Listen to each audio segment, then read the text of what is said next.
اول اس خالق حقیقی کی ثنا چاہیے جس نے ایک حرف کن سے صفحہ دو عالم پر کیا کیا صورتیں دکھائیں، اور بعدہ گلا اس خالق مجازی کا کیا چاہیے جس نے فسانہ عجائب لکھ کر اس گناہ گار جان عالم کی ہزار در ہزار گتیں بنائیں۔ وہ کون؟ مرزا رجب علی بیگ سرور مغفور کے بیت السلطنت لکھنؤ کے ایک مرد تماش بین تھے، لیکن بادشاہی کارخانے سے اصلاً واقف نہیں تھے، اور یہ بھی اپنی شورا بختی نصیبے کی سختی تھی کہ اپنی خلقت اس مرد تماش بین کے ہاتھوں ہونی تھی۔ اسی ہیلے سے ہم چشموں میں آبرو کھونی تھی۔ فسانہ عجائب کے فی الواقع خزانہ غرائب ہے۔ مرزا نے دوستوں میں چھیڑ تو دیا، لیکن جس شہزادے کو بزور طاقت لسانی و فصاحت بیانی قتم آدم سے مارز وجود میں لائے، اس کے اینو آنکھ کو سمجھ نہ پائے۔ ناچار با حالت استرار ان مغفور نے فرض کر لیا کہ اگر خود بدولت شہزادہ دلدار ہوتے تو کیا کرتے، اور وادی عشق میں کیوں کر پاؤں دھرتے۔ پس سب سے پہلے یہ مقدمہ دھیان میں رکھا چاہیے کہ جان عالم میں روح پرفتوح مرزا سرور کی غالب ہے۔ شہزادے کا جو سچ پوچھو تو غالب ہی غالب ہے۔ پہلا ستم تو مرزا نے طوطے کی خریداری میں ڈھایا، یہ فکرہ سنایا کہ جان عالم نے بنفس نفیس گزری بازار میں اس حیوان ناطق کا پنجرہ ہاتھ میں لے مالک سے اس کی قیمت پوچھی۔ ذرا انصاف کو کام فرمائیے گا، شہزادہ جان عالم باب جس کا شاہ فیروز بخت مالک تاج و تخت گردوں وقار پرتمکین با افتخار، جس کے سکندر سے ہزار خادم دارا سے لاکھ فرما بردار، وہ گزری بازار میں چڑی ماروں سے مول تول کرتا پھرے۔ تفو برتو اے چرخ گرداں تفو، میں تو شرم سے کٹ گیا، بخدا جینے سے جی ہٹ گیا۔ اس درجہ یہ امر شاک ہوا، مگر وہ جو مثل ہے مردہ بدست زندہ، اسی کا مصداق ہوا۔ اور پھر مرزا نے یہ تماشا دکھایا کہ طوطے کی زبان سے احوال شہر زرنگار اور شہزادی انجمن آرا کا سنایا، اور مجھ کو اس کا نادیدہ عاشق بنایا۔ باللہ میں اتنا سادہ لوح نہ تھا کہ ایک طوطے کی باتوں میں آ کر انجمن آرا کا جانثار آوارہ شہر و دیار ہوتا، مگر مرزا کو تو قصہ آگے بڑھانا تھا، اسی واسطے یہ کھیل بھی دکھانا تھا، اور اس طائر سبز قبا کو یوں بھی سخنانے مبالغہ آمیز سے شغف تھا، اور اس وقت تو وہ ماہ طلت کے علی الرغم انجمن آرا کی تعریف میں زمین آسمان کے کلابے ملا رہا تھا۔ یہ بھید میری سمجھ میں بھی آ رہا تھا، مگر اصل یہ ہے کہ معاملہ اپنا اور اس طائر کا واحد تھا، یعنی وہ قفس کی تنگی سے نکل کر لطف سیاحت کا اٹھانا چاہتا تھا، اور میں بھی کہ شادی کے جنجالوں میں گرفتار تھا، کچھ دن کے لیے تأہل کی زندگی سے پیچھا چھڑانا چاہتا تھا۔ نہ تو میں کسی شہزادی کی خاطر دربدر ہوا تھا، نہ طوطا ازراہ خیر خواہی میرا رہبر ہوا تھا۔ دلیل اس کی یہ کہ آغاز سفر ہی میں وہ مجھ سے جدا ہو گیا۔ اچھا بھلا طوطا تھا، انکا ہو گیا۔ معلوم ہوا کہ اب داستانوں میں کسی ایک فرد کو ہیرو کہا جاتا ہے، اور یہ بھی معلوم ہوا کہ فسانہ عجائب کا ہیرو مجھ گناہ گار کو مقرر کیا ہے۔ اپنے تئیں ہیرو جان کر جو صدمے جان حزین پر گزر گئے، ان کا تو ذکر ہی کیا ہے۔ بڑا رنج اس کا ہے کہ ارباب نقد نے ہیرو قرار دے کر مجھ کو انتقاد کی کسوٹی پر کسنا، اور کبھی مجھ پر گرجنا، کبھی سرور مغفور پر برسنا شروع کر دیا ہے۔ بازے بزرگواروں نے لکھا ہے کہ جان عالم کا مثالی کردار ہے، بدی سبب یہ کردار عیب دار ہے۔ کس واسطے؟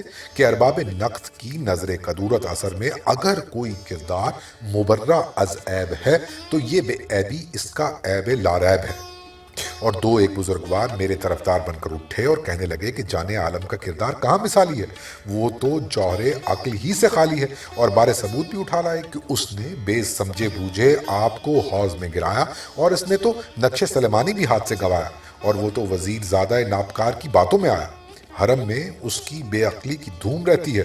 انجمن آرا اس کو ساری مصیبتوں کا ذمہ دار مہر نگار احمق الذی شہزادہ کہتی ہے، بلکہ وہ تو خود بھی اپنے آپ کو حمق میں گرفتار بتاتا، اور ساری داستان میں از اول تا آخر غلطی پر غلطی کرتا جاتا ہے۔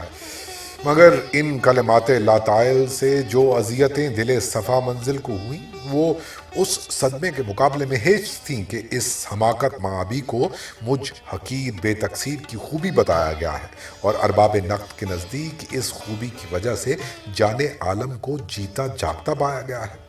لا حول ولا قوت الا باللہ العظیم۔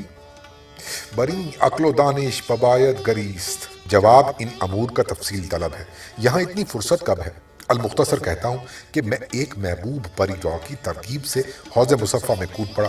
لوگ تو ان مقدموں میں آگ جہنم کی اپنے اوپر گوارا کرتے ہیں، میں نے نقش سلیمانی کو ہاتھ سے دیا تو اسی پری رو کی ناسازی مزاج سے گھبرا کر وزیر زادے پر اگر میں نے اعتبار کیا، تبدیلی قالب کا راز اسے بتا دیا، تو کیا آپ اپنے کسی جگری دوست پر اعتبار اس کو اپنا رازدار نہیں کرتے؟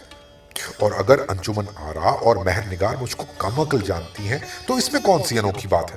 خاوند کو بے عقل سمجھنا تو من جملہ صفات مستورات ہے۔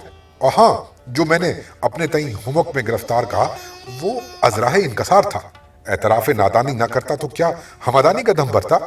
خیال فرمائیے گا، جب میں وزیر زادے کے فریب میں آ کر روح اپنی بندر کے قالب میں لے گیا اور وہ نمک حرام میرے قالب پر متصرف ہوا، خود جان عالم بن بیٹھا اور میرے در پہ ہو کر تمام بندروں کو پکڑوانے اور بلا فرق سب کے سر پھڑوانے لگا، تو میں خوف جاں سے درختوں میں چھپتا پھرتا تھا، اور بارہا یہ تدبیر خیال میں آئی کہ بندر کا قالب چھوڑ روح اپنی کسی اور جانور کے قالب میں لے جائیے اور وزیر زادہ بد نہاد کے جوروں سے جان بچائیے، مگر میرے جملہ امور مرزا سرور کے حوالے تھے، وہ بھلا کہاں ماننے والے تھے؟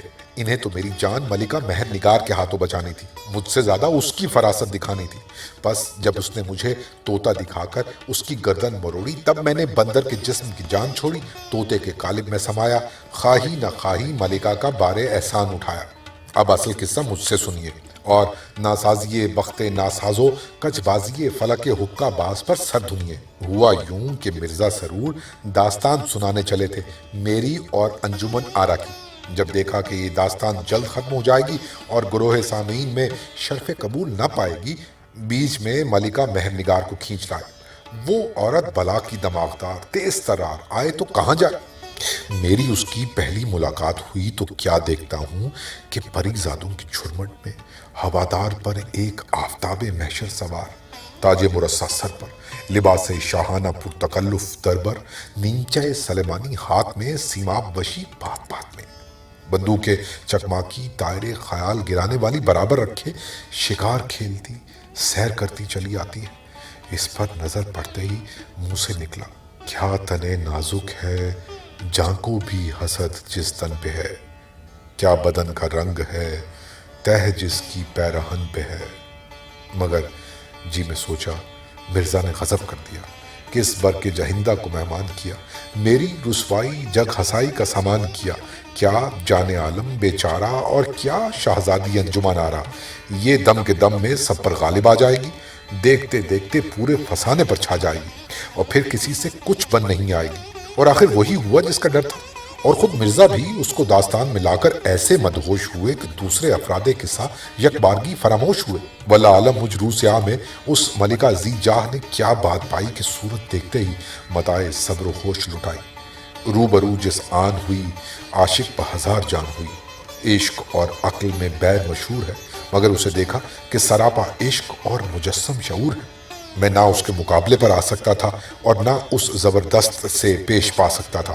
وہ ملکہ تجربہ رسیدہ، جہاں دیدہ، انصرام امور میں مردان کار سے زیادہ، اور میں نازوں کا پلا ناموز شاہزادہ۔ جب دیکھا کہ وہ ہر مہم کو سر کر سکتی ہے اور مجھ سے بہتر کر سکتی ہے، اور مرزا سرور بھی اسی کی جانب نگراں، مجھ سے روگرداں، سب کچھ اسی پر چھوڑ دیا۔ یہ شعر شاعر کا اپنے حسب حال کیا۔ ماں اختیار خیش و دستے تو دادا این، دنیا و دین و نرگسے مستے تو دادا این۔ اور آخر میں مرزا سرور کی ایک اور ستم ظریفی کا مذکور ضرور ہے، وہ کیا کہ فسانہ عجائب کے ختم پر یہ جملہ مستور ہے، جس طرح جان عالم کے مطلب ملے، اسی طرح کل عالم کی مراد اور تمنائے دلی اللہ دے۔ سبحان اللہ، ہم ایک شادی کے بندھن سے گھبرا کر جان چھڑا کے وطن سے نکلے، خراب و خوار ہوئے، مرزا کے لطف داستان کی خاطر 2 اور شادیوں سے 2-4 ہوئے، اب ہر ثانیہ شش و پنج میں گرفتار ہے، حواس خمسہ یکسر بیکار ہے، 3 بیویوں کے درمیان عمر بسر ہوتی ہے، اور ارباب نقد میں سے ایک نہیں پوچھتا کہ کیوں کر ہوتی ہے۔